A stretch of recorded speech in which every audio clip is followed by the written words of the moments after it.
Good morning बच्चों पहले मैंने आपको करवाई थी कविता। आपको मैंने करवाई थी पर्वत प्रदेश में पावस। उसका मैंने आपको कवि का कवि परिचय, कविता का सार और कविता की व्याख्या करवाई थी। और आज हम बच्चों करेंगे इसी कविता के प्रश्न उत्तर। पहला प्रश्न है, सुनो जरा ध्यान से। पावस ऋतु में प्रकृति में कौन कौन से परिवर्तन आते हैं और कविता के आधार पर स्पष्ट कीजिए। सुनो जरा बच्चों ध्यान से। कहता पावस ऋतु में प्रकृति में कई प्रकार के परिवर्तन आते हैं। कभी धूप निकलती है, कभी घने बादल छा जाते हैं, कभी धूप निकलने से आसपास के पर्वत, उन पर खिले हुए फूल बहुत ही सुंदर दिखाई देते हैं। कभी घने बादल छा जाते हैं और पर्वत जो है वो बादलों की ओट में छिप जाते हैं। चारों ओर घना अंधेरा छा जाता है और ऊंचे ऊंचे वृक्ष धुले हुए प्रतीत होते हैं। और झरनों से निकलता हुआ पानी मधुर ध्वनि करता है और आकाश में तेजी से इधर उधर घूमते हुए बादल बहुत ही सुंदर, बहुत ही मनमोहन लगते हैं। ये बेटा पहला क्वेश्चन हो गया। दूसरा है, मेखलाकार शब्द का क्या अर्थ है? कवि ने इस शब्द का प्रयोग यहाँ क्यों किया है? मेखलाकार। और बेटा आपको पता मेखलाकार का अर्थ क्या है? श्रृंखलाकार, एक से एक जुड़े हुए पर्वत, उसको बोलते मेखलाकार।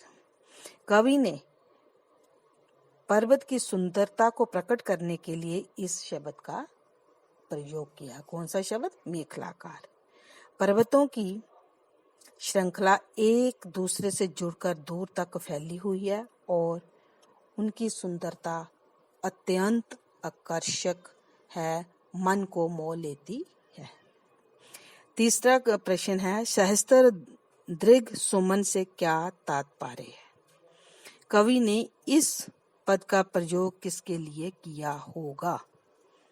सहस्त्र दीर्घ सुमन से तात्पर्य है हजारों पुष्प रूपी आंखें। पुष्प को आंखों के साथ तुलना की है कि पुष्प जो है अपनी पुष्प रूपी आंखें जैसा प्रकृति के परिवर्तन देख रही है। कवि ने इस पद का प्रयोग पर्वत के लिए किया गया है। पर्वत पर खिले हुए फूल हैं, पर्वत के नीचे विशाल सरोवर है। कवि ने कल्पना की है कि ऐसा लगता है जैसे पर्वत सहस्त्रों फूल रूपी नेत्रों से अपनी शोभा जो है इस तालाब रूपी दर्पण से निहार रहा है। ठीक है। आगे का प्रश्न है, कवि ने तालाब की समानता किसके साथ दिखाई है और क्यों? बच्चों कवि ने तालाब की जो समानता है दर्पण के साथ दिखाई है। कवि ने ऐसी समानता इसलिए दिखाई है क्योंकि तालाब का जल अत्यंत स्वच्छ और निर्मल होता है। इसी प्रकार दर्पण में भी प्रतिबिंब को हम साफ साफ देख सकते हैं। शीशा हो तो शीशे में अपनी शक्ल साफ दिखाई, कोई भी चीज देखो शीशे में तो बिल्कुल साफ दिखाई देती है। उसी प्रकार तालाब के जल में भी पर्वत और उस पर लगे फूलों का प्रतिबिंब साफ दिखाई दे रहा था। कवि द्वारा तालाब की समानता दर्पण से करना अत्यंत उपयुक्त है। ठीक है। आगे पांचवा प्रश्न है, पर्वत के हृदय से उठकर ऊंचे ऊंचे वृक्ष आकाश की ओर क्यों देख रहे थे और किस बात को प्रतिबिंबित करते थे? पर्वत की चोटियों पर ऊंचे ऊंचे पेड़ थे। वे आकाश की ओर एक टकटकी लगाए हुए आकाश को देख रहे हैं और ऐसा लगता है जैसे ये अधिक ऊंचा उठना चाहते हैं। कि पेड़ जो हैं इतने ऊंचे हैं कि वो आकाश को ऐसा देखते हुए प्रतीत होता है कि ये भी ऊंचा होना और चाहते हैं। वह पेड़ एक ऐसे व्यक्ति को प्रतिबिंबित कर रहे हैं, जो पेड़ थे ऐसे व्यक्ति के प्रतिबिंबित को प्रतिबिंबित कर रही हैं कि जो ऊंचा उठने की आकांक्षा से, जो व्यक्ति ऊंचा उठने की आकांक्षा से ओतप्रोत हो और चिंता मुक्त होकर स्थिर भाव से अपने लक्ष्य की ओर बढ़ रहा हो, ये पेड़ उसको प्रतिबिंबित करते हैं।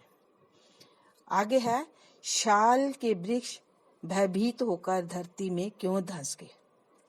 कवि ने शाल के वृक्षों को भयभीत होकर धरती में धंसने की कल्पना की है। सच में नहीं, शाल के वृक्ष धरती में धंस के उसकी कल्पना की है।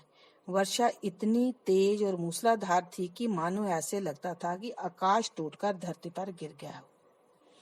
कोहरे से फैलने से उड़ता धुआं ऐसे प्रतीत होता है जैसे सरोवर में आग लग गई हो और धुआं उठ रहा है। वर्षा के ऐसे भयंकर रूप को देखकर शाल के वृक्ष भयभीत होकर धरती में धंसते हुए प्रतीत हो रहे। ठीक है, आगे क्वेश्चन है, झरने किसके गौरव का गान कर रहे हैं। बहते हुए झरने की तुलना किसके साथ की गई है। झरने अपनी कलकल की ध्वनि से पर्वत के गौरव का गान करते हुए प्रतीत होते हैं। बहते हुए झरने की तुलना मोतियों की लड़ियों से की गई है कि बहते हुए झरने में झाग के मोटे मोटे बुलबुले बन रहे थे और जो मोतियों के समान लग रहे थे। इसी कारण कवि ने बहते हुए झरने की तुलना मोतियों की लड़ियों से की है। ठीक है, ये तो बेटा आपका हो गया, आज की जो कविता जो है वो कंप्लीट होगी। ठीक है, इसके क्वेश्चन आंसर भी मैंने आपको करवा दिए, पूरी कविता आपको मैंने करवा दी। आज मैं इसके साथ थोड़ा सा व्याकरण का आपको करवाऊंगी, वो आपको मैं इसका वो नोट्स भी भेजूंगी, वो आपने उतार लेना। ये क्वेश्चन भी आपने जो है वो अपनी नोटबुक पर होमवर्क कर लेना। ठीक है, आज मैं आपको करवाऊंगी अनेकार्थक शब्द। अनेक क्या होता है, ज्यादा, अर्थक जिसका अर्थ निकले उसको बोलते अनेकार्थक शब्द।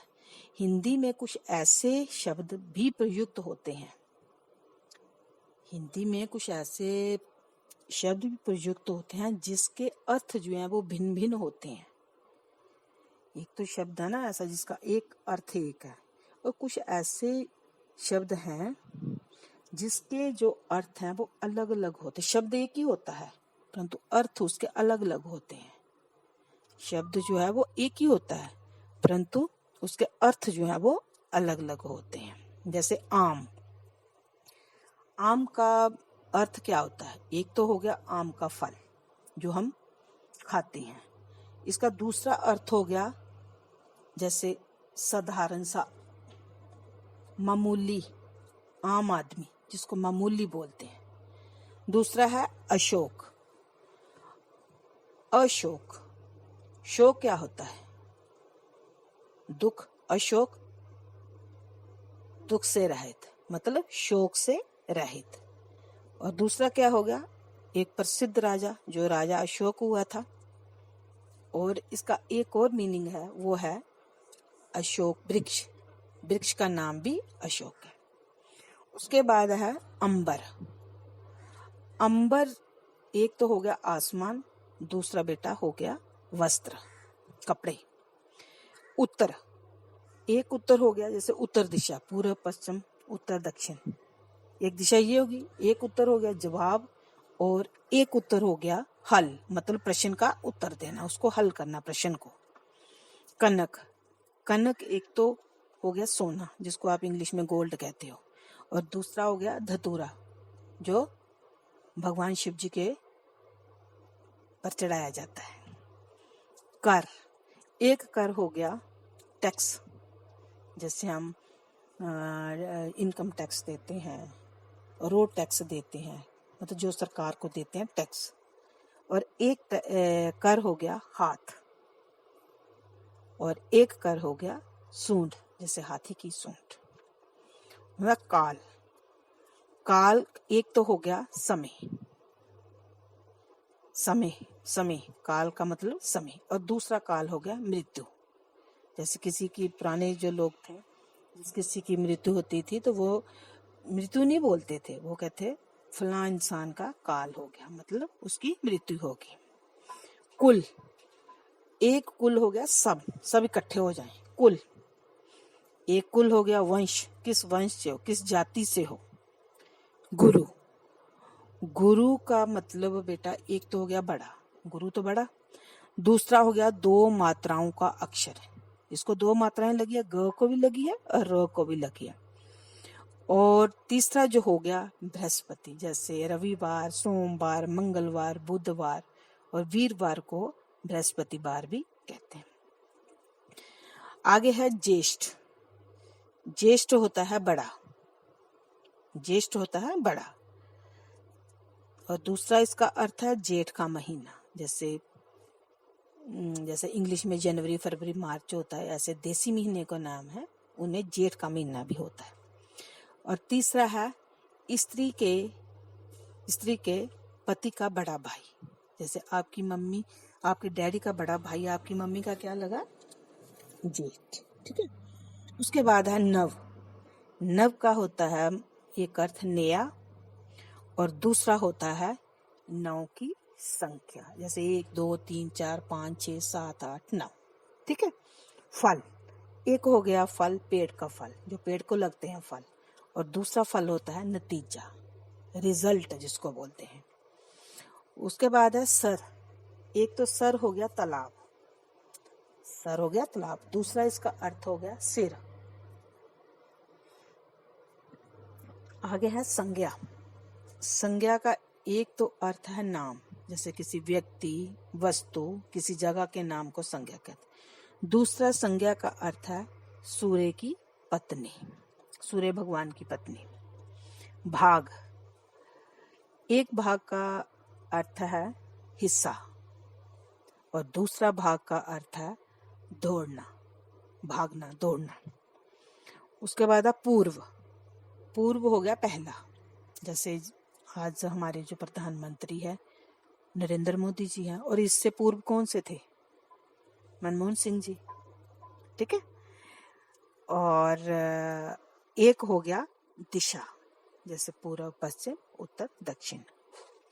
आगे है घटा, एक तो घटा है घटाना, कम करना, और दूसरा है बादलों का समूह, जब काले बादल छा जाते हैं उसको घटाएं बोलते हैं, काली घटाएं। आगे है कल, एक तो आएगा बीता हुआ दिन, जो बीत गया दिन उसको भी हम कल बोलते हैं, जो आने वाला दिन उसको भी हम कल बोलते हैं। और तीसरा इसका अर्थ है मशीन, मशीन को भी कल बोलते हैं। अचल, एक अचल का अर्थ है पर्वत और एक अचल का अर्थ है स्थिर, जिसको हिलाया ना जाए, स्थिर रहे। उसके बाद है अतिथि, अतिथि को हम क्या बोलते हैं, मेहमान बोलते हैं, जिसकी कोई तिथि ना हो, इसको हम क्या बोलते हैं, अपरिचित व्यक्ति, ठीक है। ये मैंने आपको कोई 20 तक मैंने आपको ये करवा दिए हैं अनेकार्थक शब्द, इसको भी आपने लिख लेना और ये आपको एग्जाम में जरूर आते हैं, ठीक है। और ध्यान से पढ़ना, आराम से अपना सही ढंग से होमवर्क करना, ठीक है बेटा। अच्छा बेटा, ओके, थैंक यू।